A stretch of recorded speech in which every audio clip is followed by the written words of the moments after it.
estatísticas do jogo na tela e a nossa análise, né? O que aconteceu de bom e de ruim em Fluminense 0, Cruzeiro 2? Coisa boa eu acho que teve bastante, mas acho que teve algum detalhezinho também para a gente comentar. Aí os números da partida, os gols esperados, 1,6 do Fluminense, 0,81 do Cruzeiro. Sabe o que isso vale? Nada, porque é igual a posse de bola, né, Renatão? O negócio é bola na rede.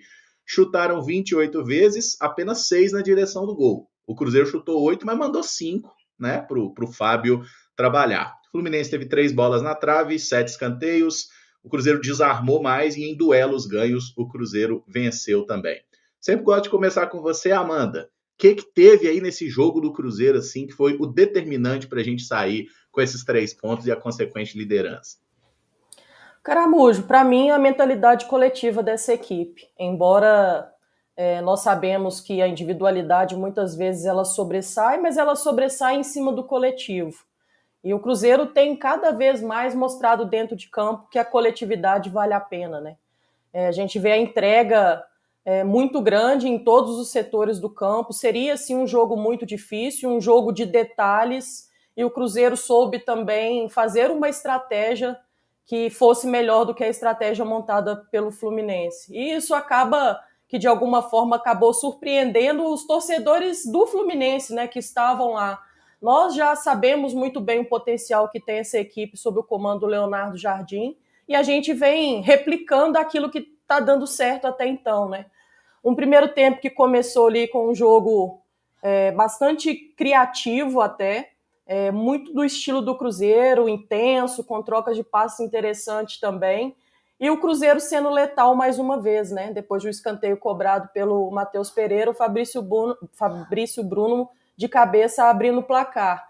E aí o Cruzeiro não deixa o Fluminense mostrar o poder de reação, né?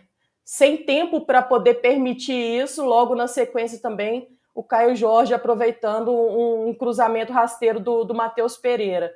E aí que entra esse jogo coletivo, né? Porque foi através de uma trama coletiva que o Cruzeiro conseguiu esse segundo gol.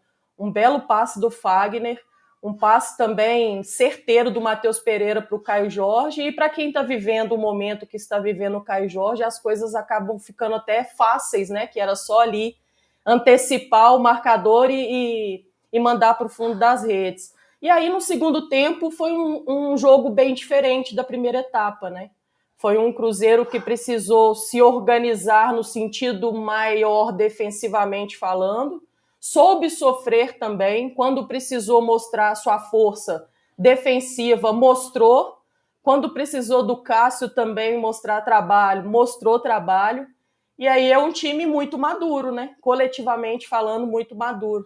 E aí, enquanto a defesa transmitia segurança, o ataque, acho que segue um pouco dessa cartilha do Leonardo Jardim, né? E aí não só enaltecendo o ataque, mas a segurança que tem o meio de campo do Cruzeiro. Para mim, acho que de forma resumida, era um jogo que deveria ter sido jogado da maneira que o Cruzeiro jogou, de quem busca a Libertadores da América, com uma liderança também merecida e com elementos muito satisfatórios para quem entende muito bem que está com os pés no chão, talvez seja ali a maior atitude do Cruzeiro nesse momento.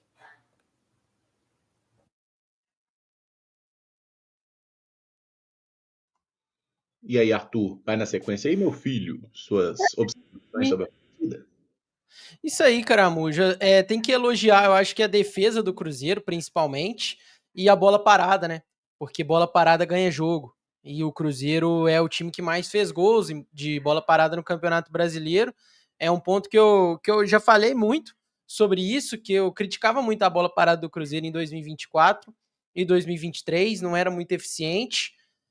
Mas agora o time do Cruzeiro dando gosto nesse tipo de jogada, né? E a defesa também, assim, de cabo a rabo, o Cássio pegou demais, salvou muito, Vidalba foi muito bem também, Fabrício Bruno fazendo gol, mas também na defesa muito seguro, Fagner, titular, assim...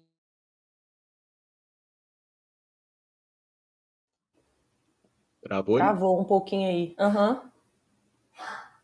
Vai, Pedrão, daqui a pouco o Arthur volta, então. Não, é que assim, a Amanda fez um resumo completo e assim, perfeito, né? Mas é legal ver o Cruzeiro competindo nos grandes jogos. Acho que é um Cruzeiro que ele não se incomoda com os jogos de maior pressão, pelo contrário, né? Foi até um ponto assim que muita gente chamou a atenção. E aí, falar das individualidades. Acho que coletivamente, o primeiro tempo é uma partida do Cruzeiro de manual. Eu vi muita gente falando, né, da posse de bola do Fluminense, mas o Cruzeiro controlou muito bem, o Fluminense não teve tanto ímpeto assim, e o Cruzeiro foi certeiro nas oportunidades que teve. O primeiro gol do Cruzeiro surge de uma jogada muito boa, o Cruzeiro encontra o Matheus Pereira num espaço ali, onde ele é sempre muito perigoso, né, que é o espaço entre as linhas, ele conduz, tenta uma jogada, ele perde, pressiona, entra na área ali para poder finalizar, o Fábio faz uma baita defesa e no escanteio o Cruzeiro marca o seu gol. Até legal que o Leonardo Jardim falou sobre isso na coletiva, né? É treinamento, foi trabalho, ele já tinha falado que ele precisava de trabalhar isso. Os jogadores do Cruzeiro não mudaram, então aquela questão que a gente debatia muito do estatura e etc. Isso não mudou, pelo contrário, mudou o posicionamento, mudou talvez até a forma dos jogadores cobrarem e os resultados começaram a vir, né? O Arthur lembrou aí, o Cruzeiro é o time com o maior número de gols marcados em bola parada no futebol brasileiro nesse momento, no Campeonato Brasileiro. E aí o segundo gol é uma aula de transição, porque a gente pega muito a questão do o lance do Fagner, que tem que ser ressaltado, né? A forma como ele consegue conduzir ali, até no final, quando eu estava vendo a imagem aqui de novo, ele chega a tomar ali uma porrada pelas costas do jogador fluminense, mas o Matheus Pereira o tempo inteiro, a corrida dele não é uma corrida no sentido da profundidade, ele corre sempre gerando essa distância do marcador, e aí quando ele recebe, ele tem tempo, tem espaço para poder fazer o passe do Caio para o Caio Jorge. E o legal do lance do Caio também é que ele começa a jogada inteira sempre ali no que a gente fala do lado cego do zagueiro, e ele só antecipa o zagueiro no momento do passe, né? Então o zagueiro não tem visão do Caio Jorge, quando o Caio antecipa, o zagueiro do Fluminense acaba tendo muita dificuldade de proteger a jogada e aí sai o gol. Mas eu acho que não dá para deixar de citar a partida do Cauã Prats. É um menino de 16 anos, tinha toda aquela questão, era um debate, inclusive, que muita gente vinha tendo. Eu lembro que ontem eu e a Amanda comentamos, né, que era o momento de dar um voto de confiança para o menino, independente do que acontecesse, se ele fosse mal, se ele fosse bem, e ele mostrou. Ele fez o John Arias trocar de lado, acho que o medo de todo mundo era o John Arias, e ele fez o John Arias trocar de lado quando jogou em cima do Cauã. Não à toa o John Arias deu aquele ataque de pelanca na hora que o Cauã estava saindo ali e tentou oprimir o menino, mas o Fagner muito bem, além de estar bem na partida, fez o papel dele de um líder e de um cara mais experiente. O John Arias pode ficar tranquilo, o Cauã Prats vai soltar ele a tempo dele ir até o Wolverhampton, que seja feliz na Inglaterra, mas é bacana demais, cara, ver um cria assim, surgindo, ganhando oportunidade, jogando bem. Eu acho que tudo na história do Cauã Prats é muito legal, né? Com 16 anos, seu primeiro jogo no Campeonato Brasileiro, ser no maior palco do futebol nacional, que é o Maracanã, jogar muito bem, com muita autoridade, com muita maturidade. Então, é uma síntese do que o Cruzeiro está vivendo. Acho que todo mundo tem ajudado, todo mundo tem tido boas partidas ali. O Vidalba é um cara assim que ele dispensa comentários nesse momento. A partida dele ontem foi absurdo, uma entrega, um comprometimento, concentração. Então, acho que o torcedor do Cruzeiro ele tem muitos motivos para ficar feliz. Claro, os 3 pontos, a vitória, mas olhar para esse time, e coisa que a gente até cobrava há tempos atrás e sentia falta, que é do comprometimento. Nem sempre o Cruzeiro vai ganhar, uma hora, infelizmente, nossa sequência invicta ela pode acabar, mas o importante é ver que esse time do Cruzeiro ele é comprometido, ele se entrega, ele se dedica, ele não vende fácil os resultados. Então, quando o Cruzeiro empata tentando sempre buscar a vitória, e é isso que esse time precisa de fazer, porque a gente sabe que quando o Cruzeiro está nesse nível de comprometimento, de entrega, coisas boas a gente pode colher. Então agora é dar sequência nesse bom trabalho, Caramujo. É isso. E assim, só para pegar um pouquinho mais a questão da bola parada que vocês falaram, teve até alguém que mandou no chat aqui, o Cruzeiro ficou quase um ano sem fazer gol de escanteio, foi o Luiz Laudares, né? O Cruzeiro ficou quase um ano sem fazer um gol de escanteio, o último era um do do Zé Ivaldo, acho que na Sul-Americana, lá contra o Alianza. E agora a gente simplesmente aprendeu, né, a jogar em bola parada. Inclusive, perguntaram para o Leonardo Jardim na coletiva e ele falou, né? Trabalho, é treino, né? Basicamente é isso, repetição. Mas aí há alguns detalhes, né? O Matheus Pereira agora cobra escanteio, a bola passa da primeira trave. O que está acontecendo? Os zagueiros do Cruzeiro ganham os duelos aéreos. Assim, eu estou completamente iludido com essa bola aérea do Cruzeiro.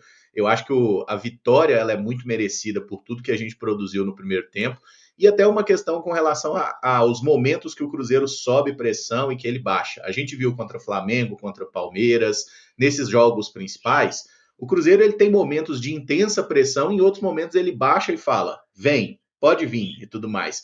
É uma estratégia ou é uma questão mais para conseguir manter os jogadores inteiros ali fisicamente? É que a pressão alta ela exige muito da parte física, né? E aí não só da parte física, mas de um entrosamento também, né? Não adianta um só subir na pressão alta se os outros não vierem juntos, né? Aí acaba se desorganizando e não sendo efetivo, né? E aí eu acho que o Cruzeiro tem mesclado, entendendo também essa importância de manter fisicamente preparado para aquilo que a partida vai ser exigida do elenco. Acho que quando ele pensa dessa forma estratégica, ele mostra também, e aí no caso o Leonardo Jardim, né, ele mostra que ele tem versatilidade nas jogadas do Cruzeiro, existe um trabalho sendo muito bem sendo cuidadoso a ponto de não ser uma equipe pragmática, onde os adversários vão ler o Cruzeiro e facilmente vão tomar as rédeas do Cruzeiro. Não. A partir do momento que ele consegue essa variação, ele deixa de ser uma equipe exposta ao seu adversário. E vejo isso com bons olhos. Eu acho que o Cruzeiro consegue, de maneira mesclada, utilizar da potência ofensiva que tem, com jogadores com essas características de ser um time mais vertical, um time mais de pressão, mas também com jogadores que conseguem muito bem fazer essa transição. Porque se o Cruzeiro talvez não tivesse o perfil dos jogadores para fazer a transição, talvez a gente não viria essa variação dentro do jogo. Então acho que o Cruzeiro tem feito isso muito bem. E que ele possa continuar dessa maneira, porque eu acho que o Cruzeiro acaba encontrando um equilíbrio entre a parte física e a parte tática também.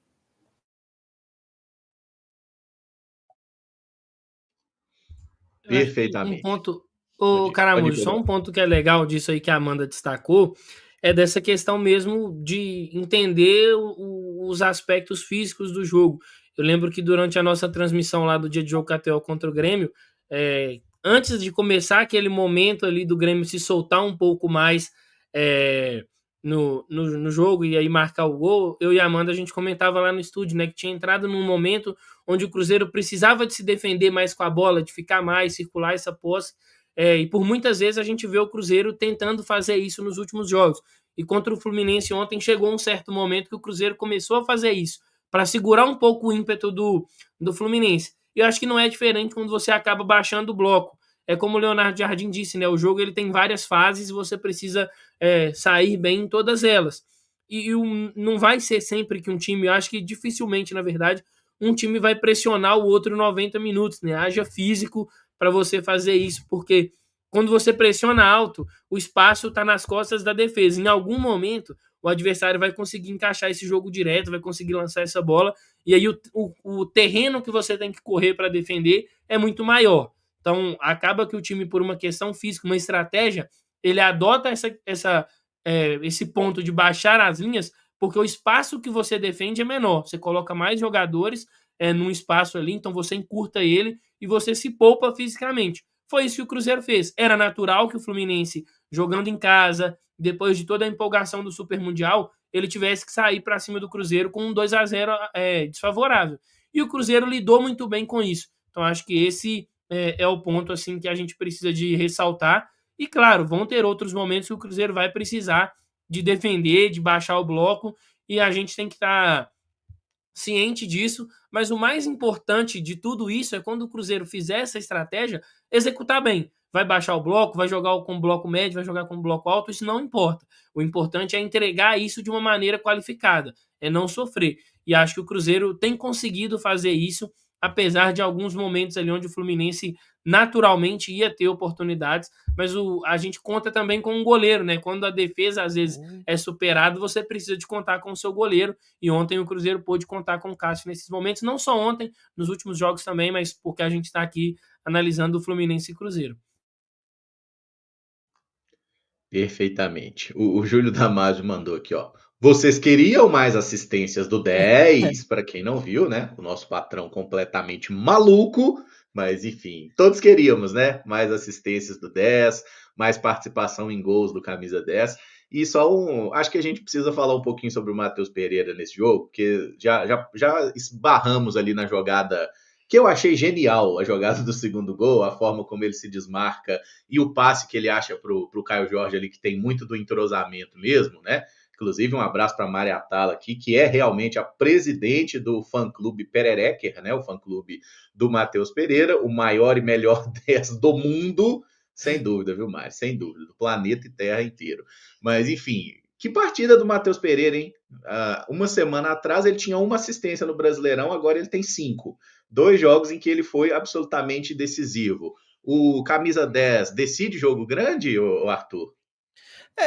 Eu tinha falado no jogo contra o Grêmio, perguntado o que mais que a torcida do Cruzeiro, boa parte da torcida do Cruzeiro, queria do Matheus Pereira, porque a gente ainda vê muitos críticos a ele, e aí em relação ao que aconteceu no começo do ano, em relação ao campo também, e assim, em 2024 ele foi um pilar do time, em 2024 ele foi o cara ali do ataque do Cruzeiro, e em 2025 ele também dispensa comentários, né? Jogo contra o Grêmio, 2 assistências, agora 2 assistências de novo. É essa engrenagem que faz a coisa toda rodar. Então a bola vem da defesa nessa transição, chega nele, ele tem 4 toques ali, só esperando o Caio Jorge fazer o movimento certo que ele quer que o Caio Jorge faça para ele poder colocar essa bola. E a dupla, as características do jogo do Caio Jorge e do Matheus Pereira, elas combinam muito bem. Então, o movimento que o Caio Jorge gosta muito de fazer e sabe muito bem fazer esse movimento de facão, assim, muitas vezes, que a gente chama, e a bola enfiada do Matheus Pereira, que ele gosta muito também de fazer essa bola um pouquinho mais longa, casa, e aí dá no que a gente tá vendo aí. Assim, é a dupla que mais tem combinados aí, assistências, né? É o cara que o Matheus Pereira mais deu passes para gol, e é o maior número do Campeonato Brasileiro também, né? 4 assistências dele foram diretamente para o Caio Jorge. É que faltava ainda um pouco daquilo que a gente, depois de ter visto um 2024 do Matheus Pereira, onde ele foi o artilheiro da equipe, onde ele foi o líder em assistência, pela faixa de campo que ele ocupa, ele precisava ser um Matheus mais decisivo, melhorar no sentido de ter números que sejam mais até favoráveis a ele próprio. Porque a partir do momento que você tem números positivos, você mostra um pouco da sua efetividade, né? Em um setor do campo onde nós precisamos desse tipo de jogador, né? Decisivo, um jogador que utiliza muito do recurso mental, da inteligência dos passes, da visão que ele tem e da capacidade que ele tem também de distribuir assistências e assistências precisas, né?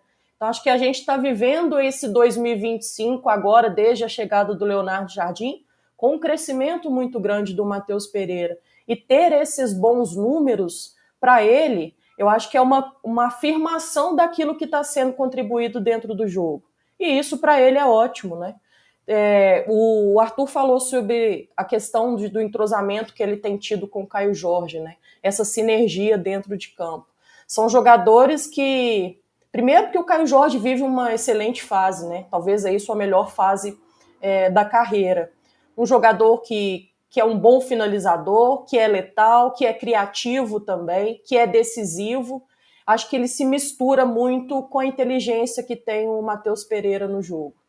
E aí, quando você vê essas parcerias ofensivas sendo cada vez mais efetivas, eu acho que eles apontam muito claramente como que é esse Cruzeiro na versão Campeonato Brasileiro, né? Os números estão aí para provar. E a partir do momento que você tem bons números e bom desempenho, a confiança ela fica elevada. E jogadores talentosos com a confiança elevada fica sempre um pouco mais difícil para os adversários. Momento muito feliz. Tenho certeza que eles estão colhendo fruto daquilo que eles vêm implantando dentro do Campeonato Brasileiro.